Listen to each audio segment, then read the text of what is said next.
أهلا حبيبتي، كيف حالك وحال الأطعمة المخزنة؟ أنا بخير، ولكن معظم مواد بيت الخزين بدأت تتلف. أوه يا للخسارة، هل وضعتها في المكان المناسب؟ طبعا بدأت تخزين الأطعمة من الصفر. جيد، وهل قمت بالتجفيف والتعليب والتجميد والتبريد؟ ماذا؟ كيف؟ تخزين الأطعمة حتى وإن كان بالطريقة الصحيحة وحده لا يكفي للحصول على الاحتياط الغذائي، وستخسرين المال بدلا من ربحه. يلا أفيديني من فضلك. حسنا، سأقترح عليك 10 طرق لحفظ الأطعمة في المنزل.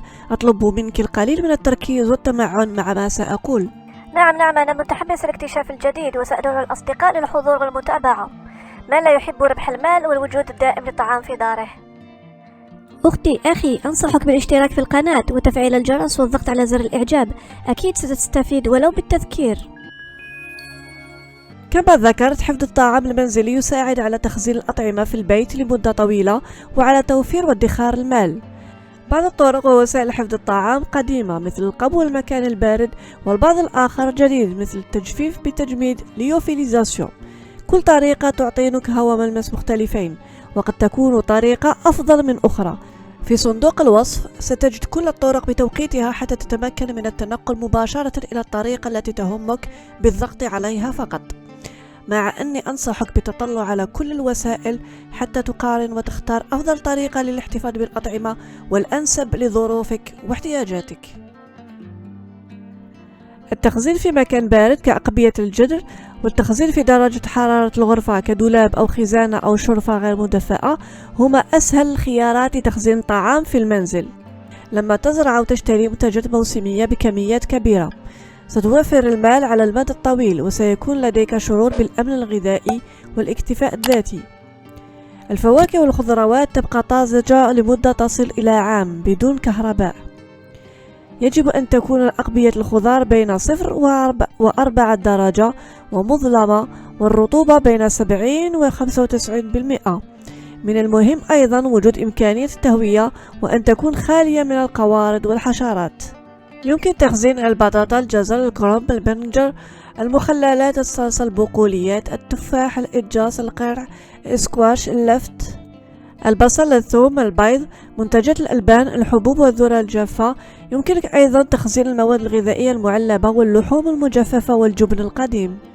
قبو الجذر مبني في الأرض، ولكن ولحسن الحظ أنت لا تحتاج بالضرورة إلى حفر حديقتك. يمكن أن يكون الطابق السفلي قبوا، كاف دو سوسول، أو كما يسمونه الكثيرون الغرفة الباردة، شامبر فواد. يمكنك بناؤه على جانب تل أو إنشاء تل عن طريق حمل التربة، فتسمى قبو على الأرض، كافو سول. هناك اختيارات أخرى: بناء جدران وسقف بأكياس واقية ترابية أو أكياس رمل. اختيار مكان مناسب لحفر ثقب في الأرض، ودفن صندوق خشبي أو علبة قمامة معدنية أو ثلاجة قديمة أو فريزر أفقي. قبو حفرة الهوبيت حل آخر، وهو عبارة عن حفرة في الأرض مغطاة بباب خشبي، كافات خود هوبيت. للتخزين في القبو استخدم أرفف وصناديق خشبية من الأفضل. اختر دائما أفضل الفواكه والخضروات. لا تغسل المنتجات قبل دخول القبو، ولا تختارها مفرطة النضج أو غير ناضجة كفاية. افحصها مرة واحدة على الأقل في الأسبوع بحثا عن علامات التعفن والعفن. بعض الأطعمة مثل بعض أنواع الفاكهة يجب تعليبها وتصبيرها لحفظها لتخزين طويل الأجل. ضع الطعام الذي يتحمل درجة حرارة مرتفعة في الجزء العلوي من قبو الجذر، والأطعمة التي تتطلب درجة حرارة أكثر برودة في الأسفل. التجفيف أو تجفاف. تجفيف الطعام هو واحد من أقدم الطرق للحفاظ عليه في المنزل.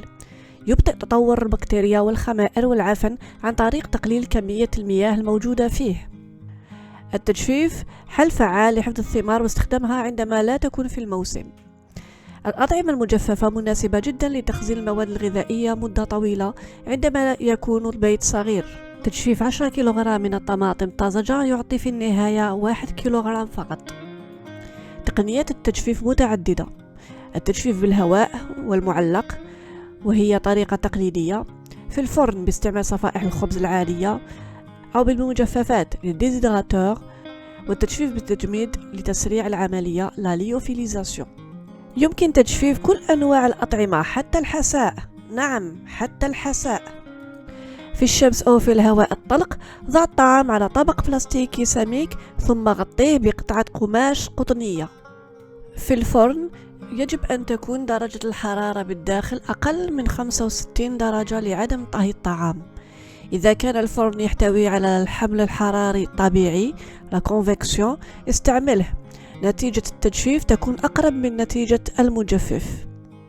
قطع الخضار أو الفواكه إلى قطع أو شرائح لا يزيد سمكها عن 1 سنتيمتر لربح وقت التجفيف. بعض الخضروات يجب تبييضها مسبقا مثل الجزر، البروكلي، القرنبيط أو القرع. يمكن تجفيف الخضروات المجمدة دون تبييضها. اعطي صينية بورق الخبز، ضع الخضار في الفرن حتى تصبح هشة، عادة 6 ساعات كحد أقصى. راقب بانتظام. اترك باب الفرن مفتوح بضعة سنتيمترات حتى تتمكن الرطوبة من الخروج. للاحتفاظ بالمواد الغذائية المجففة لفترة طويلة، ضعها في أكياس مفرغة من الهواء إذا كان لديك الآلة، وإلا ضعها في أكياس التجميد البسيطة مغلقة بإحكام بعد طرد الهواء. إذا كنت تخطط للاستهلاك في غضون 2 أو 3 يمكنك وضعها في جرار زجاجية. مدة تخزين الأطعمة المجففة جيدا مرتبطة بكيفية ومكان الاحتفاظ بها. إليك بعض التفاصيل.